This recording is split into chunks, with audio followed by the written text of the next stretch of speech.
Bismillahirrahmanirrahim. Assalamualaikum warahmatullahi ta'ala wabarakatuh. Alhamdulillah.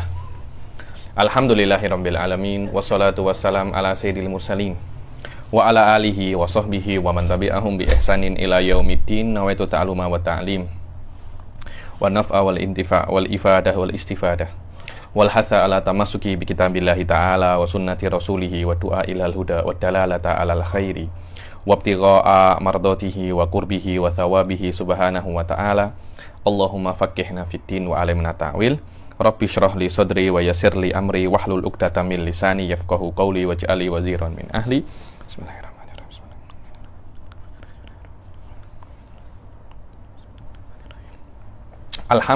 Alhamdulillah kita jumpa lagi di kelas kelima daripada kitab Safinatun Najah ini. Setelah pertemuan yang lalu kita menyelesaikan tentang alamatul bulugh dan surutul istinja bil hajar atau lebih dikenal dengan nama istijmar dan juga istitobah. Nah, saya baru ingat namanya. Nama yang lain daripada istinja bil hajar itu ada dua, ya imma istitobah, ya imma istijmar. Sekarang kita akan masuk ke bab setelahnya, yaitu tentang wudu, tentang wudu, yaitu tentang di sini hanya disebutkan tentang rukun-rukun rukun-rukun wudu. Faslun furudul wudu sittatun, dibilang furudul wudu. Furud di sini maknanya apa? Furud di sini maknanya dia adalah rukun. Furud di sini dia maknanya adalah rukun, sama seperti furudus shalah juga maknanya apa? Juga maknanya rukun, juga maknanya furud, rukun. Jayyid jiddan. Dan sudah kita ketahui bahwasanya di dalam fikih Syafi'i yang namanya farad dan wajib itu maknanya sama, berbeda dengan makna indal Hanafiyah. Yang mana indal menurut Hanafiyah, farad itu adalah yang dalilnya itu qat'i, tapi wajib yang dalilnya dhonni. Dan di dalam fikih hukum taklifi itu ada 5. Ada berapa? Ada 5. Ya, yang pertama adalah wajib atau farad, ditinggalkan mendapat dosa, dilakukan mendapat pahala. Kemudian sunnah, mubah, makruh, dan haram. Adun hadza wadih, ya. Saya tidak perlu untuk jelaskan lebih detail lagi. Cuma ada satu titik yang kena saya ingatkan di sini, bahwasanya pahala itu tidak akan Anda dapatkan ketika Anda melakukan wajib atau melakukan sunnah atau meninggalkan makruh atau meninggalkan haram, kecuali Anda lakukan itu sawaun melakukan atau meninggalkan dengan makna Anda mengikuti perintah Allah. Hanya mengikuti perintah Allah, ya, bukan mengikuti perintah selain Allah, siapapun itu. Anda nak mengikuti perintah kawan, perintah bos, perintah atasan, itu walaupun contohnya bos Anda atau dokter menyuruh Anda puasalah Anda, akhirnya Anda puasa itu untuk menuruti perintah bos Anda atau menuruti perintah atasan Anda. Yang penting Anda menuruti perintah selain Allah. Ini kena di headline dan kena diberi tanda petik lah, orang yang bisa cakapnya, diberi tanda petik bahwasanya setiap perbuatan yang Anda lakukan tidak karena Allah atau Allah menjadi niat yang nomor 2, itu biasanya tidak mendapat pahala. Itu tidak mendapat pahala. Di sini Anda akan banyak tercerahkan. Wallahu a'lam. Yani mungkin kata-kata saya ini pada saat ini Anda akan memahami biasa aja. Tapi kalau Anda camkan ini kata-kata saya, insya Allah ke depannya akan banyak sekali permasalahan itu yang settle. Bahwasanya yang namanya pahala dan dosa tidak mungkin Anda dapatkan, terutama pahala, ya, tidak mungkin Anda dapatkan pahala itu kecuali Anda melakukan hal-hal yang bisa mendapatkan, yang hal-hal itu bisa untuk mendapatkan pahala, kecuali hal itu Anda perbuat untuk mentaati perintah Allah. Tanpa itu, walaupun zahirnya itu dia itu berpahala, tapi pahala tidak akan dapat. Ini contoh yang paling mudah adalah jika Anda itu berpuasa karena anak sehat, puasa karena mengikuti perintah dokter, puasa karena diet. Dan ini di dalam semua aspek, ya, di dalam semua aspek. Kerja pun semacam itu. Apapun kerja Anda, kalau Anda bekerja berniatkan untuk ikut atasan atau menuruti perintah orang yang levelnya lebih tinggi daripada Anda akan dapat gaji, Anda akan dapat apapun itu, tapi pahala tidak akan dapat. Jadi ada unsur yang sangat penting di dalam pahala itu, yaitu al-iradah ataupun niyah. Maknanya Anda buat wajib karena kewajiban itu adalah perintah Allah, bukan perintah dokter, bukan perintah atasan. Selama dia itu selain Allah, maka Anda tidak mendapatkan pahala. Jaya jiddan. Di sini disebutkan apa itu sahih dan fasid. Ada lagi namanya, selain ahkam taklifiyah yang 5 yang kita kenal, wajib, sunnah ila akhirih, ada 2 hukum lain yang dinamakan itu adalah hukum wad'i. Apa itu hukum wad'i? Hukum wad'i itu yang tidak ada kena-mengena dengan dosa ataupun pahala, dan tidak ada kena-mengena dengan mukallaf atau tidak mukallaf. Maknanya hukum wad'i ini bisa kena untuk yang mukallaf, bisa kena untuk yang tidak mukallaf. Berbeza dengan 5 hukum taklifi ini, dia hanya untuk mukallaf sahaja. Tapi ada selain hukum taklifi ini namanya sahih wal fasid, 2 hukum ini bisa kena untuk mukallaf atau tidak untuk mukallaf. Saya akan jelaskan pasal ini di sini karena ini pembahasannya ada di usul fikih. Anda boleh tengok saya punya kelas di Jindan TV yang free. Saya jelaskan di Waraqat apa itu fasid, apa itu sahih, apa itu fasid. Ada lagi yang lebih jelas, tapi ini berbayar. Silakan Anda tengok di saya punya kelas ikut daurah di dalam Khulasah atau di dalam Aluma. Saya jelaskan lebih detail lagi apa makna sahih dan fasid. Karena pembahasan ini saya kira wallahu alam lebih sesuai dengan usul fikih daripada fikih level yang pertama seperti ini. Al-awwal, jadi furudul wudu itu ada 6. Ada berapa? Ada 6. Indah Syafi'iyah, memang rukun-rukun wudu itu hanya 6 saja. Dia tidak lebih atau tidak kurang daripada 6. Lah, daripada 6 itu, 4 ini diambil daripada Al-Quran. Karena Allah Subhanahu wa ta'ala mengatakan dalam Quran, idza kumtum ila sholati faghsilu wujuhakum. Kalau kalian nak sholat, yang pertama adalah basuh mukamu. Faghsilu wujuhakum wa aydiyakum ilal marafiq. Dan basuhlah tanganmu sampai sikumu. Wamsahu biru'usikum, dan usaplah kepalamu. Wa arjulakum, wa arjulakum. Apa wa arjulakum ini? Maknanya basuhlah kedua kakimu. Di sini ada 4 hal yang confirm di dalam Al-Quran, yaitu apa? Membasuh muka, membasuh tangan sampai siku, mengusap kepala, dan membasuh kaki. 4 ini saya kira tidak ada khilaf antara madzhab arba'ah, karena ini ada di dalam Al-Quran. Terus kok Syafi'iyah ada 2 lagi? Kan 4 kan, Syafi'iyah cakap 6. Lah 2 itu diambil daripada mana? 2 ini diambil daripada hadis. Yang pertama diambil daripada hadis adalah niyah, dan yang kedua yang diambil daripada hadis adalah tartib. Adalah apa? Tartib. Adapun niyah, Syafi'iyah ambil daripada hadis innamal a'malu bin niyat, bahwasanya yang namanya amal perbuatan itu terpulang kepada niatnya. Karena kita bisa membasuh muka tapi tidak berniat untuk wudhu seperti kita banyak buat, ya nih, mungkin nak facial atau nak apa, ada membasuh muka di situ, akan tetapi tidak dianggap itu wudhu, karena membasuh muka di wudhu itu hukumnya wajib. Maknanya kalau Anda tinggalkan, Anda mendapat dosa, dan dosa wudhu Anda tidak sah. Kalau Anda lakukan, Anda mendapat pahala, tapi membasuh muka selain wudhu, Anda tidak mendapat dosa atau tidak mendapat pahala. Selama perbuatan-perbuatan wudhu itu bisa ada di selain wudhu, maka diperlukan niat untuk membezakan mana wudhu dan mana bukan, dan mana bukan wudhu, seperti nanti akan saya jelaskan di dalam filsafat daripada niat itu sendiri. Dan yang kedua daripada niat, daripada rukun wudhu yang tidak ada di dalam Al-Quran adalah tartib. Tartib tidak ada di dalam Al-Quran, dan ini perdebatan yang panjang sekali. Begitu pula niat, ya nih, begitu pula niat, perdebatan yang panjang sekali antara Syafi'iyah wal Hanafiyah. Ketika saya itu ambil master di Jordan, saya tulis tesis pasal Qiyasus Syabah. Lah di Qiyasus Syabah itu rata-rata permisalan itu adalah khilafnya Syafi'i antara Hanafi di dalam niat ini. Dan memang tidak ada dalil yang sharih menurut saya wallahu alam untuk mewajibkan niat di dalam wudhu. Akan tetapi Syafi'iyah melihat daripada beberapa ibadah yang mirip-mirip dengan wudhu,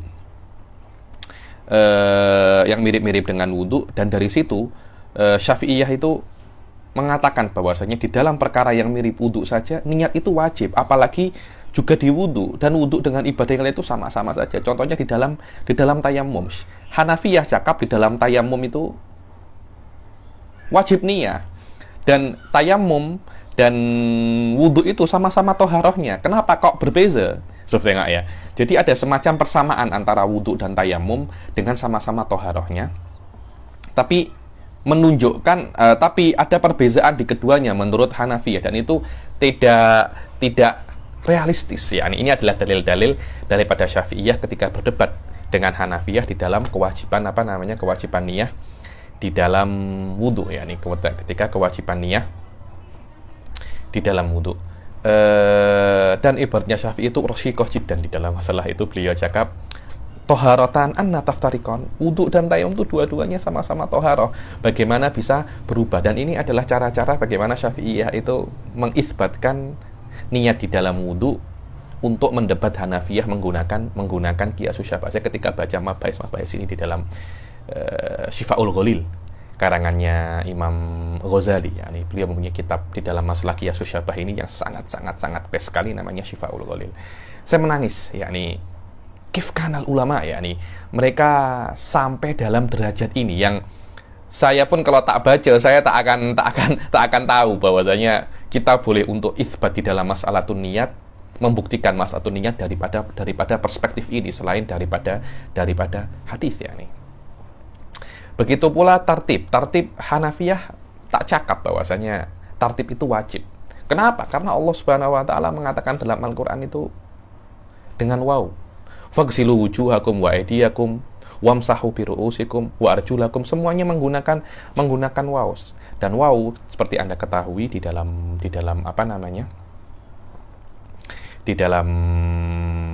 nahwu maknanya adalah mutlaqul jama' wala yadullu alat tartib. Terus Anda tahu dari mana bahwasanya wajib di dalam wudhu itu tartib? Syafi'iyah mempunyai dalil yang lain.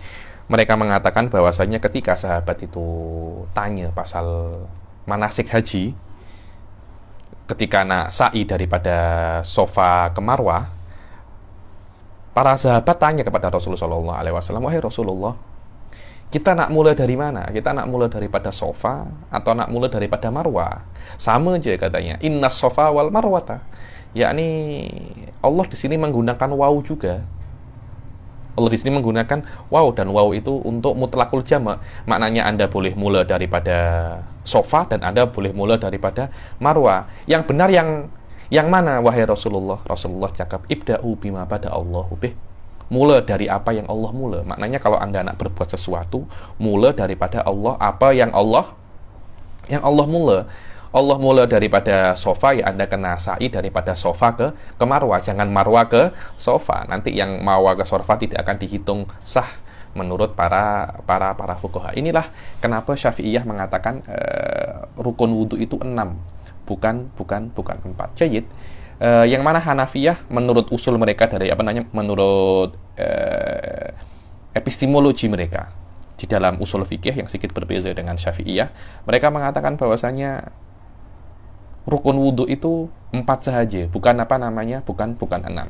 Kenapa seperti itu? Ya karena perbezaan usul menurut saya di dalam usul fikih mereka ada sedikit beberapa usul yang berbeza daripada Syafi'iyah, dan di antara impact perbezaan itu ada di dalam di dalam masalah arkanul wudhu. Jangan Anda mengira bahwasanya di antara perbezaan Syafi'iyah dan Hanafiyah itu rukun wudhunya 4, Syafi'iyah rukun wudhunya 6. Iya memang seperti itu, akan tetapi bukan itu perbezaan fikih itu. Ini hanya menurut saya hanya masail yang juz'iyah saja, masalah kecil perbezaan Syafi'iyah dan Hanafiyah, bukan hanya di dalam masalah ini.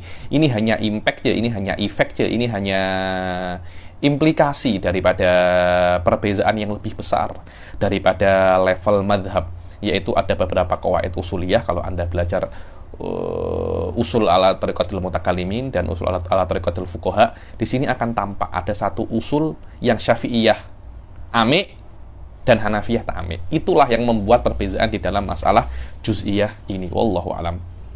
Di sini Sayyid Abdullah bin Salim bin Semir mengatakan bahwasanya furudul wudu itu ada 6. Yang pertama adalah apa? An-niyah. Yang pertama adalah niyah. Yang mana niat ini dia sedikit-sedikit panjang. Saya tak apa-apa, better saya jelaskan sedikit-sedikit panjang ini karena menurut saya niat itu adalah inti daripada banyak sekali ibadah ya. Dan saya mempunyai kelas, Anda boleh tengok di Jinan TV. Saya mempunyai kelas tentang kitabun niyat dan ini kitabun niyat ini memang sangat penting sekali di dalam maudhu niyah ini dan terbina di dalam filsafat, di dalam filsafat niat daripada asasnya. Oke, jayid. Macam mana itu Habib? Niat secara bahasa dia adalah qasad. Nawaitu ay qasadtu. Di dalam syariat yang namanya niat adalah qasdu syai'i muqtarinan bi fi'lih. Yang namanya niat adalah Anda bermaksud sesuatu dan maksud itu harus bersamaan dengan perbuatan itu. Yakni Anda nak melakukan dan Anda berniat dan Anda bermaksud untuk melakukan perbuatan itu. Antara niat Anda dan perbuatan itu maksudnya harus berbarengan.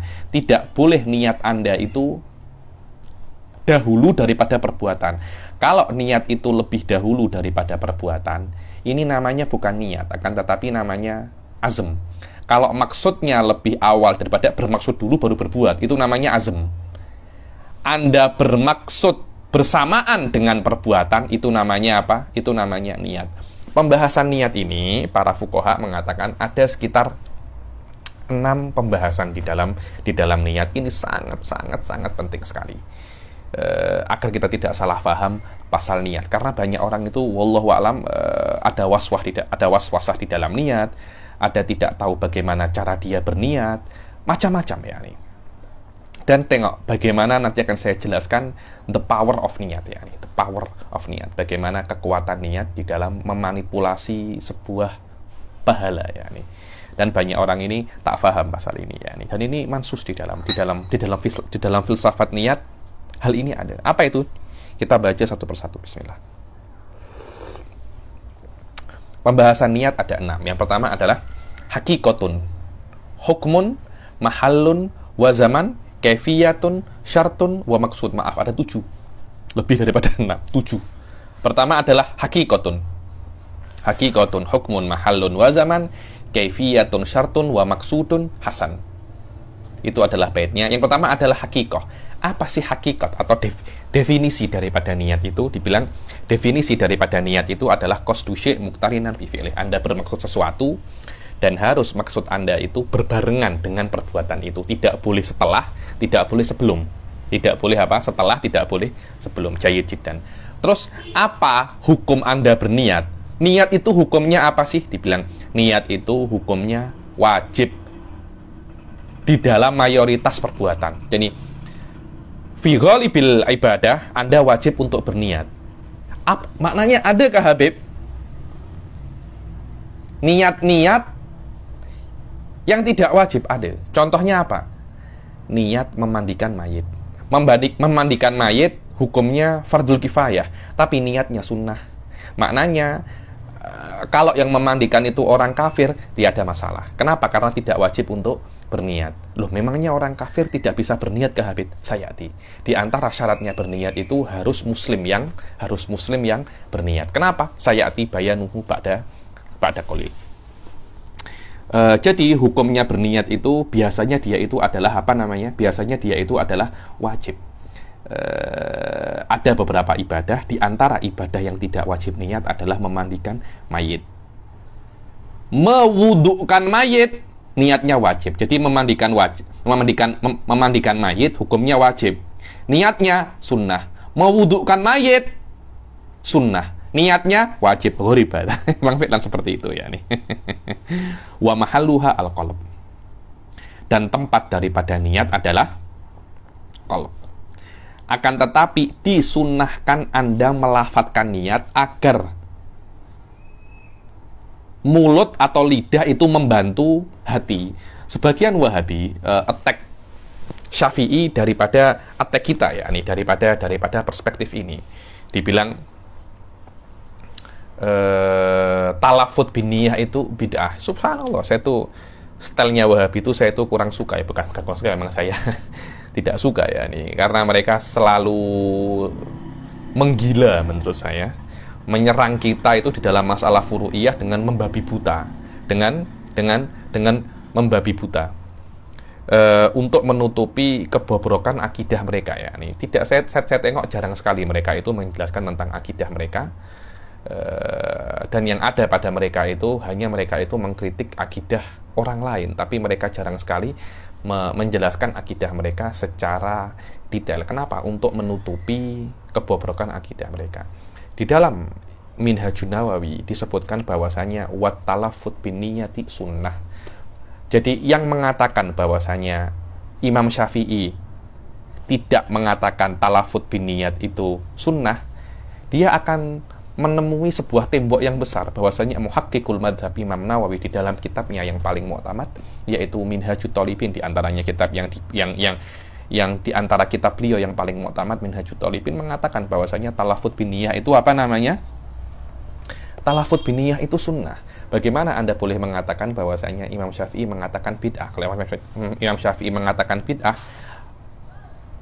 la yumkinu an yakuna hadzal amr makhfiyan alal Imam An-Nawawi. Yani Imam Nawawi cakap sunnah, Imam Syafi'i cakap bid'ah, mustahil ada. Yani maknanya Anda perlu review balik perkataan Anda ya. Apakah memang itu benar-benar bid'ah menurut Imam Syafi'i, padahal Muhaqqiqul Madhab mengatakan itu adalah sunnah jayyididdan. Zamanuha, bila niat itu diwajibkan, dibilang awalul ibadat illa shaum. Dibilang niat itu wajib di awal-awal ibadah. Contohnya kalau Anda sholat, awal ibadah, awalnya sholat itu bila takbiratul ihram. Takbiratul ihram maknanya Anda wajib berniat ketika Anda itu takbiratul ihram. Maknanya setiap ibadah waktunya berniat adalah ketika awal-awal beribadah. Cukup, itu adalah niat yang wajib. Setelah itu Anda lupa, tidak ada masalah, kecuali puasa. Adapun puasa, Anda tidak wajib untuk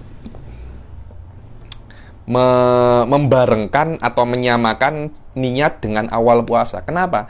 Karena awal puasa itu adalah terbitnya fajar, dan terbitnya fajar yakni Anda nak tunggu terbitnya fajar kemudian Anda niat. Susah itu sangat susah sekali. Karena itu syari', yakni Allah dan Rasulnya mengatakan di dalam puasa tak yah Anda membarengkan niat dengan puasa. Anda diperbolehkan niat sebelum puasa. Karena itu mulai daripada terbenamnya matahari Anda sudah diperbolehkan untuk mulai terbenamnya matahari Anda sudah diperbolehkan untuk niat puasa untuk esok hari. Tidak ada masalah. Maknanya hari ini tenggelamnya matahari, Anda sudah boleh niat untuk puasa yang hari-hari esoknya. Maknanya sebelum puasa Anda diperbolehkan untuk berniat. Padahal ketika Anda itu bermaksud melakukan sebuah ibadah sebelum ibadah itu berlaku, itu bukan niat, itu adalah azm. Karena itu para ulama mengatakan di dalam niat itu bukan di dalam puasa itu bukan niat, akan tetapi itu adalah azm yang yakumu maqaman niyah. Itu adalah azm yang diletakkan di dalam niat. Kenapa? Karena yang namanya niat harus berbarengan, dan berbarengan dengan niat, berbarengan niat dengan awal puasa bahwa tulu'ul fajr susah. Bahkan Imam Syafi'iyah mengatakan kalau Anda membarengkannya, menyamakannya, puasa Anda malah tidak sah. Karena itu para Syafi'iyah mengatakan bahwasanya wajibnya bukan bersamaan dengan puasa, akan tetapi sebelum puasa takhfifan lil ibad. Wallahu alam. Hakikatun, hukmun, mahallun, wa zaman, kaifiyatun. Dibilang kaifiyah itu caranya untuk berniat. Bagaimana caranya untuk berniat? Caranya untuk berniat itu berbeza-beza terpulang ibadahnya. Nanti akan ada bagaimana cara berniat di dalam sholat, akan nanti ada cara berniat di dalam puasa, tapi cara berniat di dalam wudhu Anda mempunyai beberapa pilihan. Anda bisa untuk nawaitu raf'al hadath, bisa. Nawaitu fardul wudhu, bisa. Bahkan Anda bisa nawaitul wudu saja. Ta'iyah fardol wudu. Nawaitul wudu saja sahihun alal asoh. Jayyid jiddan. Kecuali kalau Anda itu daimul hadas. Apa itu daimul hadas? Daimul hadas itu kalau hadas Anda itu tidak berhenti-berhenti. Contohnya kalau laki-laki itu air kencingnya itu menetes, dibilang salisil baul. Wa na'udzubillah, Allahumma salimna minhu. Allahumma salimna minhu. Salisil baul. Bagaimana salisil baul itu? Jadi ini untuk laki-laki ya, perempuan juga bisa. Kalau laki-laki itu zakarnya itu menetes air kencing terus, tes. Ya Allah. Wa na'udzubillah. Allahumma salimna minhu, yani Allah yu'afina minhu. Lah ketika Anda itu salisil baul, maka hadas itu tidak bisa terangkat. Kenapa? Anda terus dalam keadaan berhadas. Karena itu ketika Anda terus dalam keadaan berhadas, maka niat wudhu Anda tidak boleh nawaitu raf'al hadas atau nawaitul wudhu, tidak bisa. Kenapa? Karena wudhu, fardol wudhu, raf'al hadas itu mempunyai efek mengangkat hadas, sedangkan hadas Anda tidak bisa terangkat karena air kencing itu menetes terus. Setiap menetes ada hadas kecil ada. Kemudian dalam tengah-tengah wudhu menetes lagi, hadas kecil lagi. Ketika keadaannya seperti itu, maka niat wudhu Anda berubah menjadi nawaitul wudhu listibahatis sholah. Harus ada kata-kata istibahatus sholah. Makna istibahatus sholah, aku ini berwudhu bukan untuk mengangkat hadas ya Allah, tapi aku untuk memperbolehkan aku sholat dengan hadas seperti tayamum, persis. Seperti apa namanya? Seperti tayamum, persis. Itu adalah bagaimana cara untuk berniat di dalam wudhu. Jadi Anda mempunyai beberapa cara ya. Nawaitul wudhu, nawaitu fardul wudhu, nawaitu toharoh li sholah juga boleh. Nawaitu raf'al hadas, semuanya boleh. Kecuali ketika daimul hadas Anda kena menambahkan dengan istibahatu fardhu sholah. Maknanya wudhu ini untuk memperbolehkan sholat dengan hadas, bukan wudhu untuk mengangkat hadas. Karena yang namanya daimul hadas, yang hadasnya itu kontinu terus, maknanya dia tidak pernah lepas daripada apa? Daripada hadas. Wallahu a'lam. Hakikatun hukmun mahallun wa zaman kaifiyatun syartun. Syartun niyah, syartun niyah. Di sini ada 5 syartun niyah, bahkan ada 6 di sini. Syurutuha sittatun. Jayid. Syurutuha sittatun, yang pertama adalah Islamun nawi. Yang namanya berniat, orang yang berniat itu kena Islam. Dia tidak bisa, yakni secara teori, secara akal, tidak mungkin orang itu berniat dan dia itu tidak Muslim. Jayid. Contohnya apa? Berniat untuk sholat. Apa makna sholat? Makna sholat adalah Anda itu menyembah Allah. Ketika, saya berniat untuk sholat duhur. Apa makna? Kan usolli fardhu duhri kan. Ketika Anda mengatakan usolli fardhu duhri, secara otomatis Anda itu meyakini bahwasanya zuhur ini adalah perintah Allah dan duhur ini adalah ibadah. Dan Anda meyakini bahwasanya sholat duhur ini, jika Anda tidak sholat, Anda mendapat dosa. Maknanya ketika Anda sholat duhur ini, secara otomatis Anda itu meyakini Allah itu ada dan menyuruh Anda untuk sholat duhur. Tanpa adanya itu, tidak ada makna Anda itu berniat.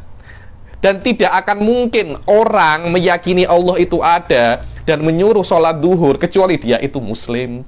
Jadi kalau ada orang tidak Muslim mengatakan usolli fardhu dhuhri, kalamnya la makna lahu. Kenapa? Karena dari awal anta ayyuhal kafir, Anda tidak meyakini Allah itu ada dan Anda tidak beriman kepada Allah. Kenapa Anda berniat? Ada semacam, wallahu a'lam, menurut saya ada semacam tanakut antara seseorang itu bukan Muslim dan seseorang itu berniat. Karena lawazim daripada niat itu Anda meyakini Allah itu ada dan Anda meyakini ada yang namanya pahala. Sedangkan orang kafir tidak meyakini semua itu. Kenapa Anda berniat? Tapi dia mengatakan niat, Habib. Itu bukan niat yang hakiki, itu hanya niat zahir, ya. Ini apa namanya? Niat suri. Maknanya zahirnya aja niat, tapi hakikatnya dia bukan niat. Apa zahirnya niat? Maknanya lafat niat, tapi hakikatnya dia tidak berniat. Karena ketika Anda berniat, secara otomatis Anda itu meyakini bahwasanya ini adalah perintah Allah dan aku melakukan perintah Allah. Dari awal orang kafir tidak meyakini Allah itu ada, macam mana dia nak berniat? Walaupun dia berlafat, dia itu niat. Ada, karena tolak ukur itu bukan dengan lafat, tapi dengan apa namanya, dengan makna di dalam masalah ini. Islamun nawi, dia harus muslim. Wa tamyiz, yang berniat itu kena mumayyiz. Apa itu mumayyiz? Mumayyiz itu definisinya banyak ya, definisinya banyak. Ada yang mengatakan mumayyiz itu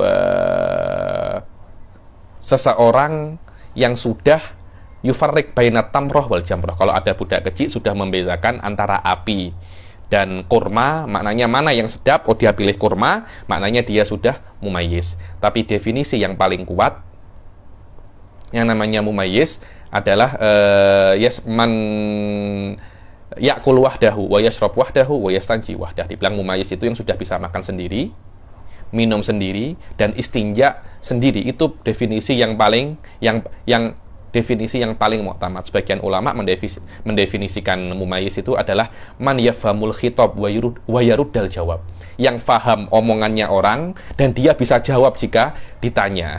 Saya itu kalau ada orang tak pandai atau saya jelaskan terus dia tak paham, sering saya ejek, yani wallah anta ini sudah besar tapi macam tak mumayyiz. Kenapa? La yafhamul khitab wala yaruddal jawab. Itu adalah apa? Mumayyiz. Kadangkala budak kecil, jadi Anda mempunyai baby umur 1 tahun. Dikatakan baby ini muslim tahu, walaupun dia tidak mengatakan syahadat alla ilaha illallah. Kenapa? Islamnya itu ikut ayahnya. Maknanya anaknya orang muslim, anaknya orang muslim juga muslim. Tapi ketika dia berniat, niatnya itu tidak sah. Kenapa? Karena dia masih belum mumayyiz. Yang mumayyiz harus sudah bisa makan, minum, dan istinja sendiri. Syarat yang pertama adalah untuk sahnya niat. Yang pertama adalah yang berniat itu kena muslim, dan yang kedua kena mumayyiz. Wa ilmun bil manwi, dia harus tahu yang dia niatkan ini apa. Ya maknanya kalau dia itu niat sholat, dia harus tahu sholat itu apa. Aku niat sholat. Oke, sholat itu apa? Macam sedap, seronok tuh, rasanya manis. Maknanya Anda tidak tahu apa itu sholat. Saya berniat wudhu. Apa itu wudhu? Wudhu itu macam kawannya satai lah. Maknanya Anda tidak tahu apa itu wudhu. Untuk Anda itu sah untuk berniat, Anda kena mengetahui apa yang Anda niatkan. Karena itu ketika orang itu berhaji, penting untuk Anda itu ikut latihan manasik haji. Kenapa? Agar Anda mengetahui haji secara global itu apa. Kalau Anda tidak mengetahui haji secara global itu apa, maka Anda tidak akan sah haji Anda. Wa adamu ta'liqi qatiha bi syai'in, dibilang di dalam niat Anda tidak boleh untuk menggantungkan ibadah niat itu dengan perkara yang lain. Contohnya Anda mengatakan, saya berniat duhur dan saya akan membatalkan jika Z datang. Itu tidak diperbolehkan. Anda tidak boleh berniat dengan menggantungkan batalnya niat itu dengan perkara yang lain. Kenapa? Karena di dalam niat itu harus ada yang namanya jazm. Begitu pula ketika Anda berniat, Anda tidak boleh untuk taraddud fi qatiha. Maknanya Anda tidak boleh ragu-ragu. Sudah sholat usolli fardhu dhuhri, Allahu akbar. Batalkan tak ya? Batalkan tak ya? Dalam hati Anda beragu-ragu seperti itu. Kalau Anda beragu-ragu seperti itu, takyah dibatalkan pun sudah apa namanya? Sudah batal. Ini adalah 5 syarat apa namanya? 5 syarat daripada niat. Padahal di sini cuma ada 5. Di mana namanya? Awalnya dikatakan syurutuha sittah. Tapi beliau hanya menyebutkan 5 karena itu ada ta'liq. Al-Islam wa tamyiz wal ilmu bin malwi wal jazm wa adamul ityan bima yunafiha wa an yakuna aslan lil ibadah. Wa adamul ityan bima yunafiha ini maknanya Anda tidak berbuat sesuatu yang menafikan niat, yang menafikan niat. Contohnya Anda berniat wudhu. Ketika Anda berniat wudhu, Anda memegang kemaluan Anda. Dibilang Menafikan niat di sini menafikan wudhu di Anda memegang kemaluan menunjukkan bahwasannya Anda itu tak serius di dalam wudhu, atau ketika Anda berniat murtad. Hal-hal semacam itu juga dikatakan yunafi niat. Hakikatun Hakikatun hukmun mahallun wa zaman kaifiyatun syartun wa maksudun. Maksud ini adalah asal falsafah binaun niyah. Maknanya, niat itu untuk apa sih? Hakikat kenapa Allah Subhanahu wa taala itu menjadikan untuk kita itu niat. Hakikat daripada niat itu, maknanya niat itu ada, hikmah daripada niat itu karena dua hal. Satunya adalah tamyizul adah anil ibadah, maknanya untuk membezakan mana adat istiadat dan mana ibadah.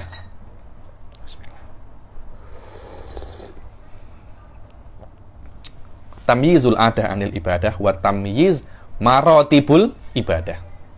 Yang kedua adalah membezakan antara level-level ibadah. Oke, satu persatu.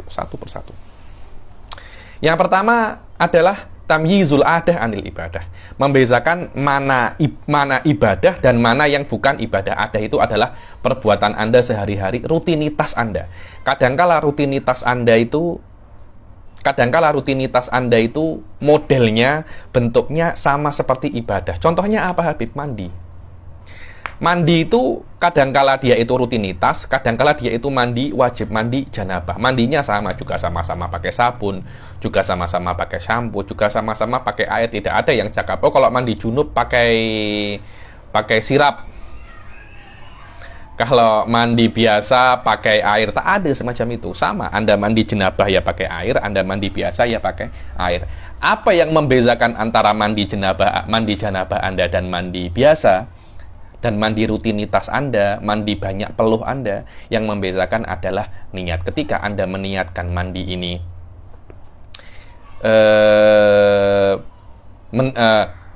meniatkan mandi ini untuk ibadah, maka mandi itu akan menjadi ibadah, tidak menjadi adah. Dan yang kedua adalah tamyiz maratibil ibadah. Membezakan antara level-level ibadah. Jadi level ibadah itu banyak ya. Ada wajib, ada sunnah. Sunnah pun ada berbeza-beza levelnya. Kita mengetahui bahwasanya levelnya wajib lebih tinggi daripada levelnya sunnah. Wajib lebih tinggi daripada daripada sunnah. Akan tetapi, contohnya ya, sholat subuh 2 rakaat, sholat duha juga 2 rakaat. Ketika orang tertidur, contohnya sholat subuh, bangun-bangun pukul 10, sudah masuk waktu duha, kemudian dia sholat 2 rakaat. Sama antara sholat subuh dan sholat duha, sama-sama 2 rakaat. Ketika itu dia mengqadha sholat subuh di duha. Saya cakap sholatnya subuh di waktu subuh di waktu duha. Ketika dia mengqadha subuh di waktu duha, mirip dengan sholat duha, karena ya sama-sama 2 rakaat, sama-sama pakai Al-Fatihah, semua rukun sholat ada di dalam itu, dan sama-sama 2 rakaat. Apa yang membezakan ini adalah qadha subuh dan bukan sholat duha, niatnya. Beza ketika Anda berniat subuh, maknanya pahalanya adalah pahala wajib. Ketika Anda berniat duha, pahalanya adalah pahala sunnah. Dan karena sama-sama sholatnya, sama-sama 2 rakaat dan rukunnya sama, yang membezakan antara keduanya itu adalah niat. Inilah faedah daripada niat. Yang pertama, untuk membedakan mana ibadah dan mana rutinitas, dan yang kedua untuk membezakan level-level ibadah.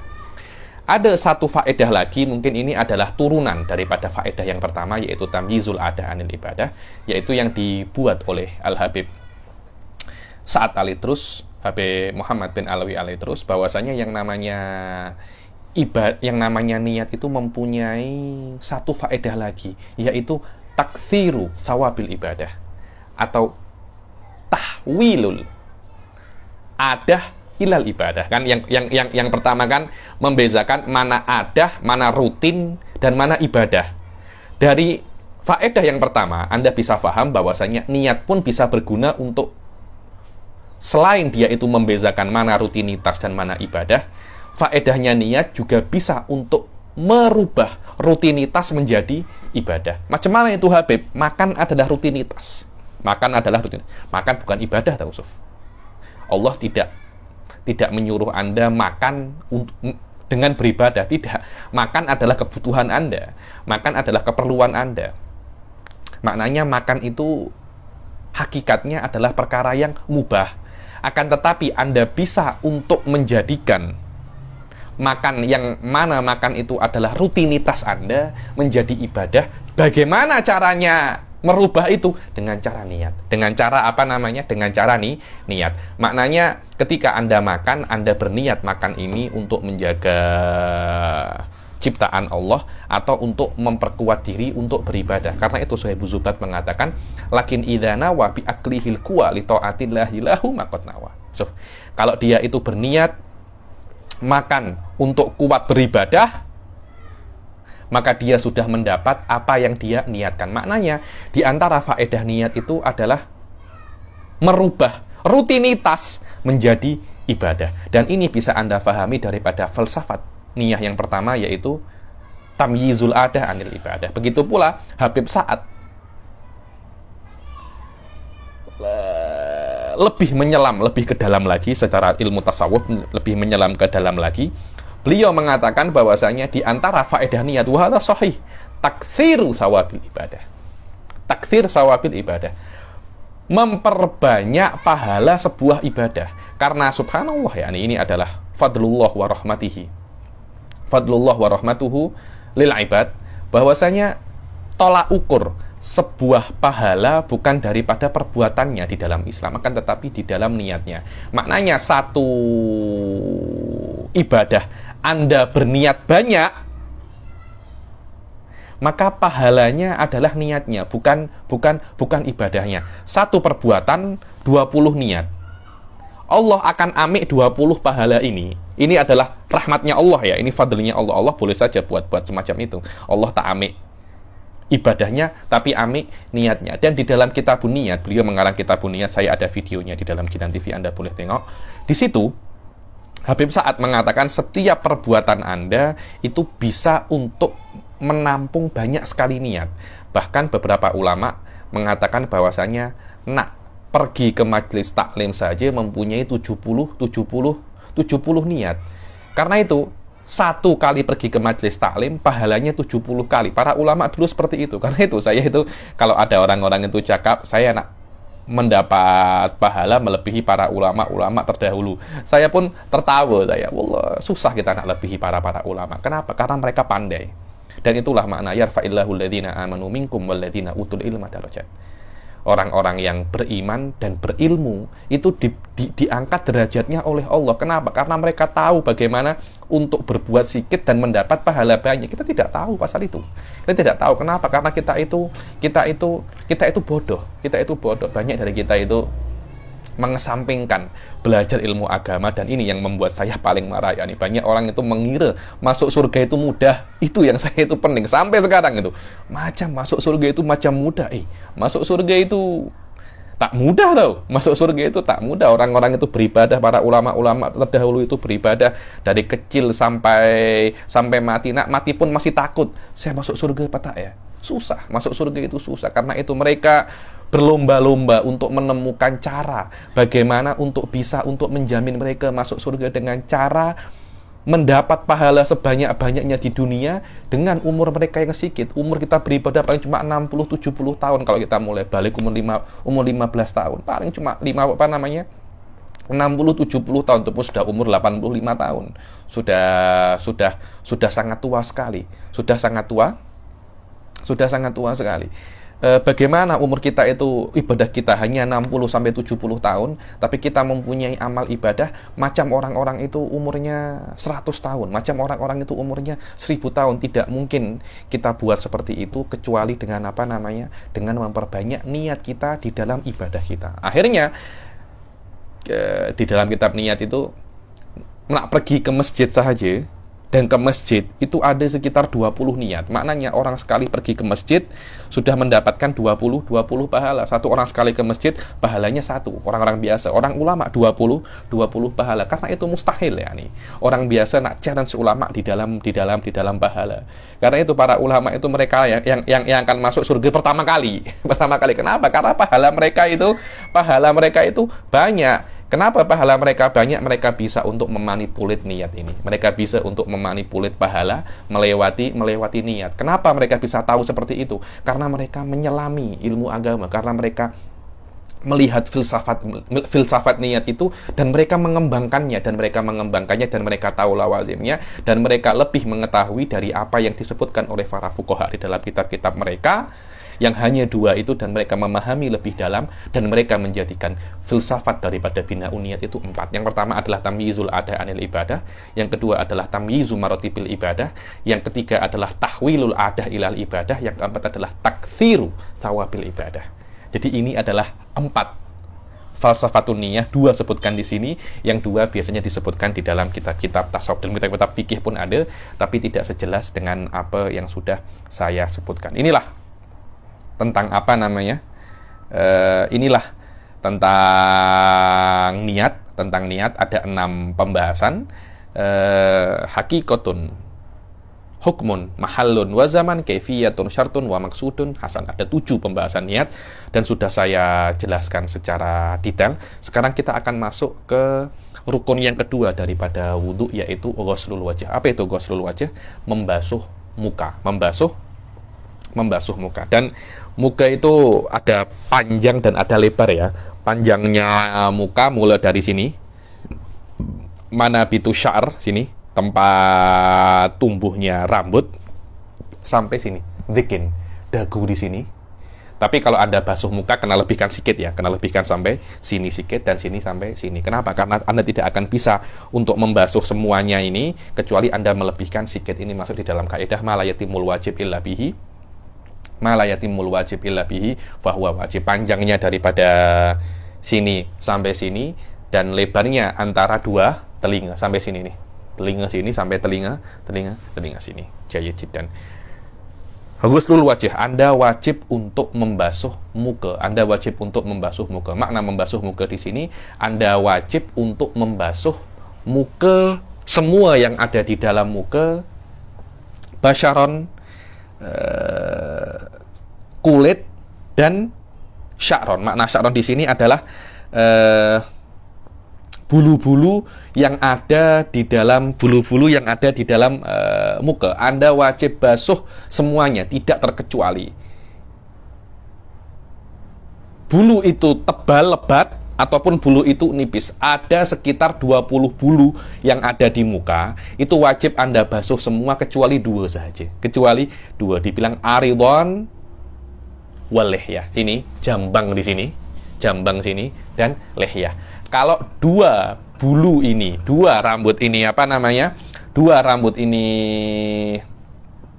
tebal, maka hanya wajib Anda basuh dohirnya saja, tidak wajib Anda sampai basuh sampai mengenai kulitnya. Apa tolak ukur janggut kita atau jenggot kita dan jambang kita ini tebal adalah tolak ukur tebal atau tidak tebal, Anda tengok di majlisut takhotub. Apa itu majlisut takhotub? Anda kalau bincang dengan orang, kira-kira itu 3 dhira'. Anda kalau bincang dengan orang kan tak mungkin macam ini sampai mukul, tak mungkin kan. Kita kalau bincang dengan orang, biasanya jarak antara kita dan orang itu kira-kira maksimum 1,5 meter. Kalau dari 1,5 meter itu 3 dhira', kalau 1 dhira' ini setengah meter, makanya 1,5 meter. Cara mengukur banyak ya. Ini namanya syibir. Syibir maknanya 1, tak tahu. Kalau orang Indonesia kayaknya, kalau orang Jawa cakapnya sakilan. Sejengkal. Ayo, sejengkal. Ini namanya sejengkal. Ini dalam bahasa Arab namanya syibir. Ini namanya dhira'. Ini namanya ba'. Jadi ada syibir, dhira', ba'. Syibir ini, dhira' ini, ba' ini. Jayyid jiddan.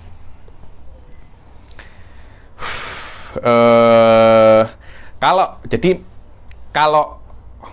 kita cakap dengan orang dan orang itu berjanggut, kemudian kulitnya itu nampak dari jarak 1,5 meter, maknanya jambangnya dan janggutnya itu tipis, nipis. Kalau nipis, wajib dia itu ketika wudhu dibasuh sampai mengenai kulit. Tapi kalau tebal, tidak wajib untuk dibasuh sampai mengenai kulit, hanya wajib dibasuh dohirnya saja. Bagaimana tolak ukur dia itu tebal, lebat? Kalau ditengok daripada majlis takhotub tidak tampak kulitnya lah. Macam saya ini kan baru saya cukur, Anda kan boleh tengok kan saya punya kulit. Maknanya kalau Anda boleh tengok saya punya kulit, maknanya janggut saya ini tidak tebal, janggut saya ini nipis lah. Kalau nipis ketika saya wudhu, saya wajib untuk membasuh sampai mengenai kulit dagu ini. Tidak boleh hanya di depan, di atas, hanya tidak boleh hanya mengenai kulit rambutnya sahaja. Jayyid jiddan. Wadih ya. Jadi wajib ketika Anda membasuh muka itu wajib membasuh semua kulitnya, kecuali kalau seumpamanya janggut dan jambang yang tebal hanya dibasuh dohirnya walaupun tidak kena kulitnya. Tolak ukur lebat ataupun nipis adalah tampak kulitnya atau tidak antara jarak 1,5 meter majlis takhotub ini. Kalau seumpamanya jaraknya tampak, maka dia itu nipis. Lebat, maka maknanya dia itu tidak tampak. Jayyid jiddan. Di syarah disebutkan ada 20. Ini kena saya sebutkan ya, karena penting juga. Banyak tak sebutkan ini ya, nih di dalam kelas-kelas, tapi saya usahakan di dalam kelas ini saya jelaskan semampu saya di dalam level ini dengan bahasa yang mudah ya. Nih bahwasanya di dalam muka ini ada 20 rambut. Ada 20 rambut yang ada di dalam muka. Yang pertama adalah al-ghamam. Di sini rambut yang tumbuh di kening, ini namanya apa? Ghamam. Hajiban, satu ya. Satu ghamam. 2 hajiban. 2 alis. Alis ada 2 kan? 1 tambah 2 berapa? 3. Khodan adalah yang tumbuh di mana namanya? Di pipi. Rambut yang tumbuh di pipi itu namanya apa? Macam ini nih, ada kan rambut tumbuh di pipi ini. Itu namanya khodan. As-sibalan. Sibalan ini. Kalau biasanya di India itu ada yang macam ini, orang rambut apa namanya? Sampai seperti ini tuh. Apa? Kumis dia. Kumis hanya sampai sini ya. Nanti ininya terus yang macam ini itu namanya apa? Sibalan. Wal aridon ini mulai dari udunan sampai sini itu namanya aridon, atau kita lebih kenal dengan nama jambang.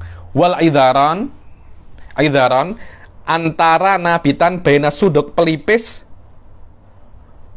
dan arit, sampai di sini nih. Antara pelipis, ini kan pelipis dan arit. Ini namanya apa? Aridon. Al-ahdab, ini bulu mata ini ada 4 kan? Al-lihyah sini. Asyarib ini. Al-anfaqah ini.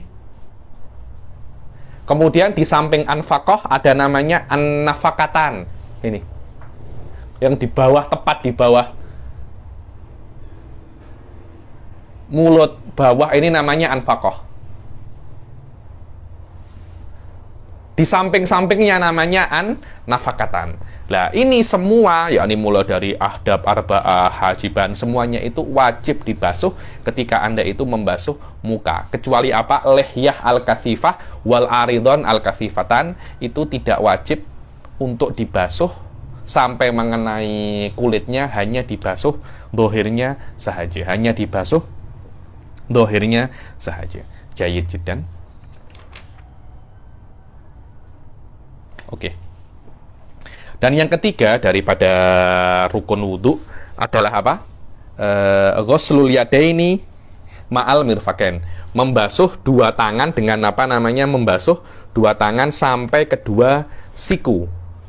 Dan tangan itu dari sini sampai sini tangan ya, dari jari sampai pergelangan tangan juga tangan, dari jari sampai sini juga tangan, jari sini sampai sini juga tangan. Akan tetapi di dalam wudhu yang namanya tangan mulai dari jari sini sampai siku. Siku juga wajib dibasuh ya, juga wajib dibasuh ya. Dibilang ilal marofik ay ma'al marofik. Dibilang kalau di dalam ila biasanya akhirnya itu tidak masuk. Tulis 1 sampai 10. 10 tak payah Anda tulis, tapi tulis 10 1 hatta 10 juga masuk. Akan tetapi Rasulullah Shallallahu Alaihi Wasallam setiap berwudu pasti sampai membasuh siku, karena itu siku masuk di dalam wajib Anda basuh. Dan siku itu bentuknya macam ini ya. Dari ini namanya suf, ini namanya kaf, ini namanya said, ini namanya adud. Lah, yang sini nanti bentuknya semacam ini. Dari adud ke sini semacam ini. Dibilang admatai adud wa ibrotas said, semacam ini. Jadi nanti tangan itu bisa bergerak semacam ini. Jayyid jiddan. Oke. Ghuslul yadaini ma'al mirfaq, yang di dalam wudu mirfaq apa namanya yadain sampai sini, di dalam memotong tangan ketika sari kok hanya sampai sini saja. Jayyid jiddan. Tapi secara bahasa sampai sini. Wa mashu syai'in minar ra'si, dan membasuh sebagian daripada apa namanya? Sebagian daripada rambut. Sebagian daripada rambut, dengan catatan kalau seumpamanya rambut Anda panjang ketika jihadun nuzul tidak melebihi daripada kepala, tidak melebihi daripada kepala. Contohnya kalau ada yang rambutnya panjang, ketika dia macam ini, ada di sini, rambutnya sampai sini, Anda tidak bisa membasuh ujungnya saja, Anda harus membasuh yang ada di dekat akarnya, baru Anda itu dikatakan membasuh sebagian daripada kepala. Indah Syafi'iyah, kalau Anda membasuh rambut, cukup satu rambut saja, tidak ada masalah. Sebagian ulama harus 1/4 kepala, sebagian ulama diantaranya Imam Malik harus semua rambut kepala. Imam Syafi'i tak. Imam Syafi'i mengatakan sebagian rambut yang ada di kepala, walaupun satu, sudah dianggap dia itu membasuh apa namanya, sumpah dianggap dia itu membasuh kepala. Jayyid jiddan.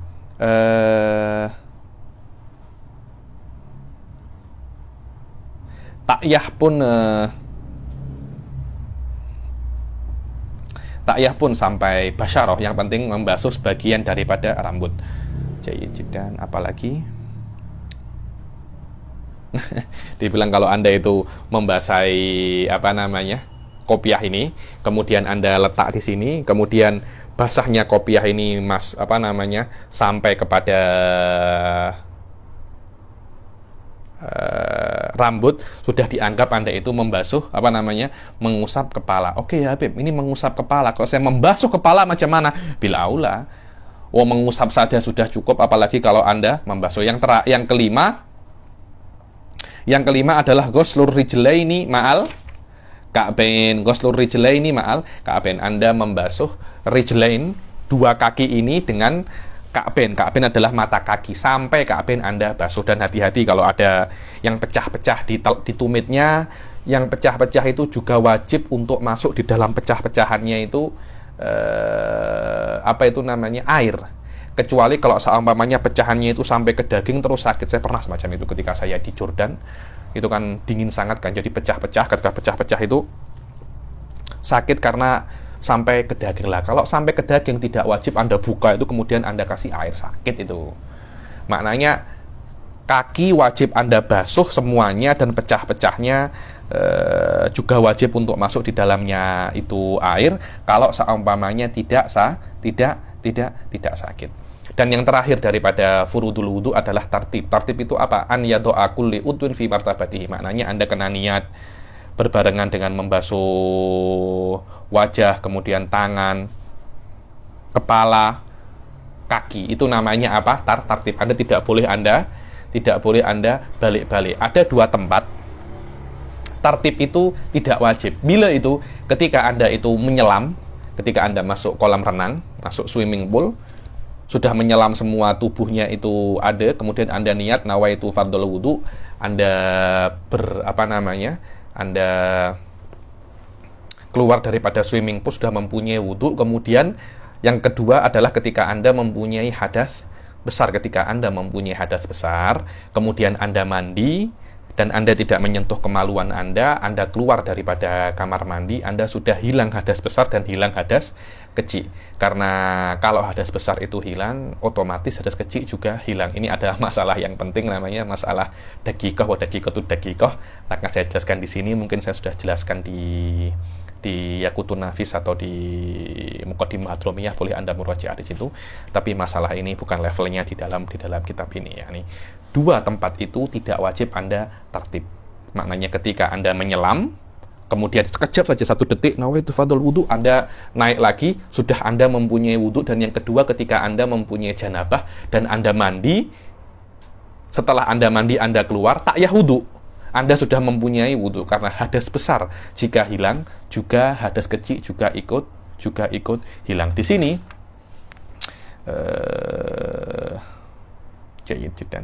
di sini disebutkan tentang al-masah alal khufain. Ini juga penting.